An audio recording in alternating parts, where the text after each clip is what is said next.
తెలుసు, ఏమి తెలుసుకోరు. ఇవాళ గవడి మాల వేస్తారు, రేపు అయ్యన్ మాల వేస్తారు, ఆ ఇల్లుండేమో అల్లులియా అంటారు.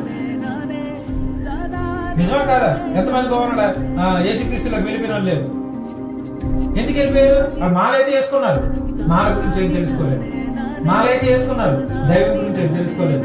మాల అయితే వేసుకున్నారు, ఈ 41 విశిష్టత గురించి తెలుసుకోలేదు. మాల అయితే వేసారు, ఎన్ని పూటలు తినాలో తెలుసుకోలేదు. మాల అయితే వేసారు, పగల పడుకుంటే జీవించలేకపోతున్నారు. మేము మాలేసామండి, మేము మాలేసామండి, మేము మాలేసి మాలేసి నువ్వు ఎవరి కోసం అసలు నువ్వు మాలేసావు?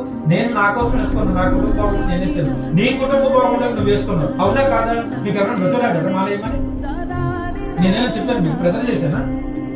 ఎవరికి నచ్చి వాళ్ళ యొక్క ప్రార్థన పెట్టి, అదే వాళ్ళ యొక్క ఈత భాగం నుంచి అమ్మవారి దగ్గర అవన్నీ మనకి సర్దుబాటు ఉద్దేశంతో నేను బాగుండాలి, నా కుటుంబం బాగుండాలి మనం అందరం వేసుకున్నాం. అంతే కదా? ఇంకేముందా? మరి ఎవరంటే నువ్వు బాగుండాలి, నీ కుటుంబం బాగుంటే ఆ మాలకున్న నియమాలను ఆచరించక్కర్లేదా? ఆచరిస్తే కదా నువ్వు అనుకున్నది జరుగుతుంది. 40 రోజుల లక్ష్యం, నువ్వు ఏ లక్ష్యం అయితే మాలేస్తున్నావు ఆ లక్ష్యాన్ని సాధించాలి, ఆ లక్ష్యాన్ని సేవించుకోవాలి. జయ దుర్గా.